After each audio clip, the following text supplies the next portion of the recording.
welcome to Love and Relationship. My name is Ndun Hindun. Today I want to talk about the 4 drivers of love.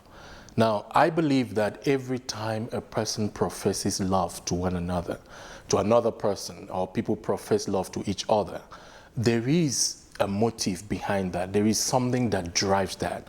That is why, especially for the singles, you're not supposed to be moved by when someone just says, I love you. You need to understand what drives that love. Now, I've come to discover that there are about 4 drivers of love, for major reasons. People profess love, and this even happens with married couples, because a lot of times you find out when a person says to the partner, I love you, and the other one just responds, I love you, and sometimes it doesn't come from the heart. Sometimes we just say those words to make peace and all of that.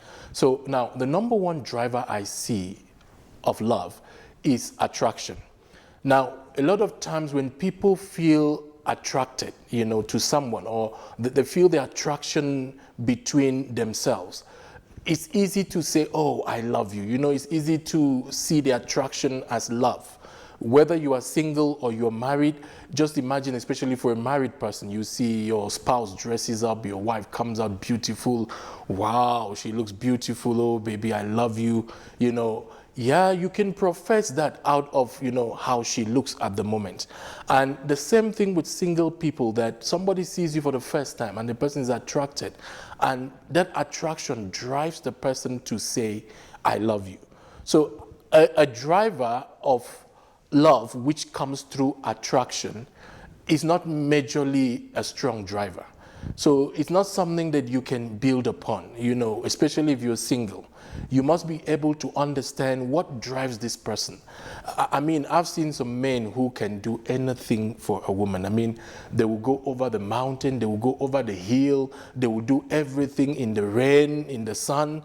They just keep pursuing this lady. They keep following up this lady. And sometimes some ladies marvel, like, what does this man really want? And sometimes at that point, the woman may not even, like the man, or may not be attracted to the man. But the perseverance can cause the woman to pay attention to him.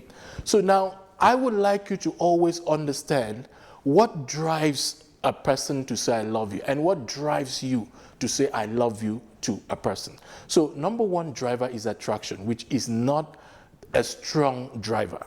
We should learn to grow beyond just saying, I love you because we are attracted. It's a good thing at the moment. If you feel good, especially between a husband and wife, that's good. But for the singles, building upon that is not the major driver to build upon. Now, there's another driver I call connection. Connection is like when people meet themselves and they desire to know each other. They desire to do things together. They desire to work together. And remember that connection can also be developed by spending time with somebody. There are people that, have begun a relationship with another person that they should not, just because they have been spending more time together. So you must be careful who you spend more time with. I'm saying this especially even to the married couples. Do not spend more time with another single or another married person of the opposite sex when it's not necessary, because sometimes it can develop a connection that is not real. Both of you are doing things together, both of you know so much about each other, both of you connect, and it can become a platform of temptation. So for every time you want to spend time with somebody, especially not your spouse, not your partner, please find out, why am I spending time with this person? Is it important that we spend time only 2 of us together, especially those of the opposite sex? So connection is another driver of love. Connection is good when you are connected with the person you want to marry, or when you are connected with your partner. It's a good thing. When you have that connection that drives you, both of you spending time together, both of you bonding and developing love, and in the process of that, you can say, oh, I love you because I feel you, because I see you, because we are together. That is a good driver. Connection is a good driver. But be careful that it doesn't happen with somebody who is not your partner. Now, there is another driver of love, which I will call responsibility driver. This is a driver where a lot of people, are moved to either profess love or do things for another person because it's more like a responsibility. And I want to say this. It's sad that, some couples have come to a point where the love driver in them is just a responsibility. They make food for their partner because it's their responsibility. They help out their partner because it's their responsibility, not really because they care. It's that kind of love where one person could say, I love you, and another one say, same here, I love you too, It's not being motivated by the right driver. It's just that I have to do it. And this can happen with anybody that is close to you, family members, people around you. I want you to pause for a while and do ask yourself, at every time that you need to say I love you to somebody, you need to confess love or profess love to someone, pause and check what is driving that profession at that time. If it's because you feel responsible to do it, or it's a responsibility you have to do it, please try and change that driver. It's not a driver that can be sustainable, that one can depend upon. You cannot be a married couple with your partner and you only show love because you are a wife. You only show love because you are a husband, not because you care about the person, not because you really value the person, not because you desire the person. Such kind of love will soon fade away. And sometimes you get tired of doing that. So if you're in that space now, you might require counseling, you might require talking to your partner to find out how to move out of that space where the only driver is your responsibility as a partner or as a wife. So that's not a good driver. We've seen that happen in several, occasions, even with parents, even with siblings, even with, children. Some people just profess the love because it's a responsibility. It is not a good driver.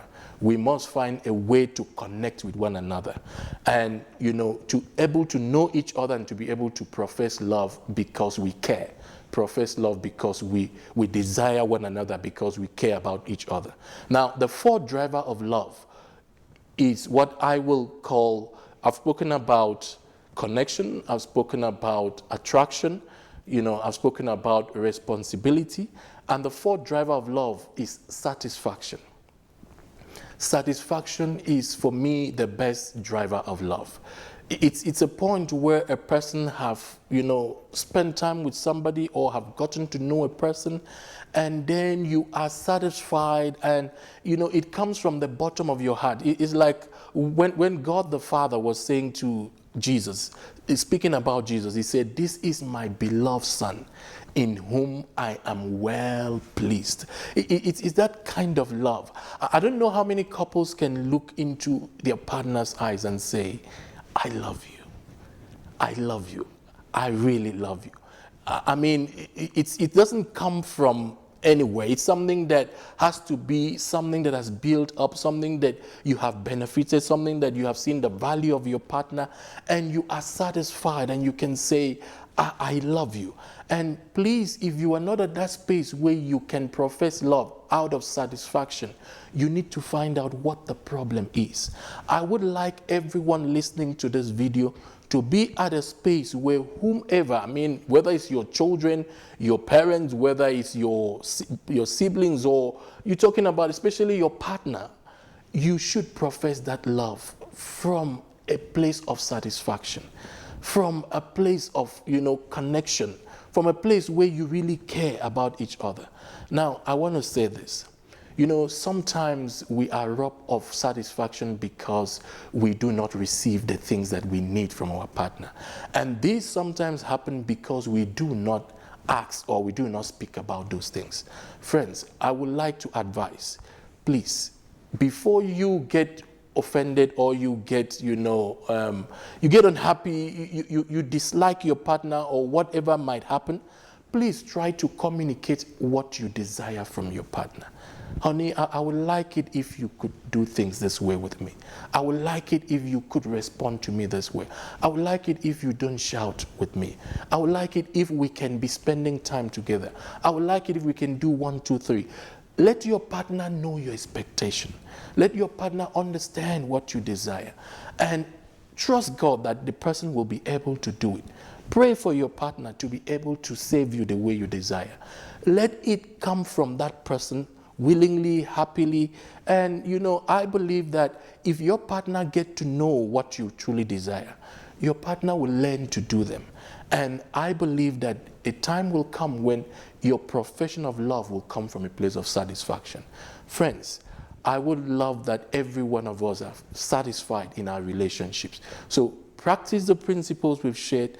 Talk to your partner, communicate, and also try and show love to your partner. Sometimes you may need to be the first one to plant the seed. Do it.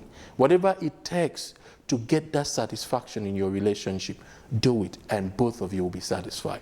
I would like to end there today. Until next time, thank you for joining me. God bless you.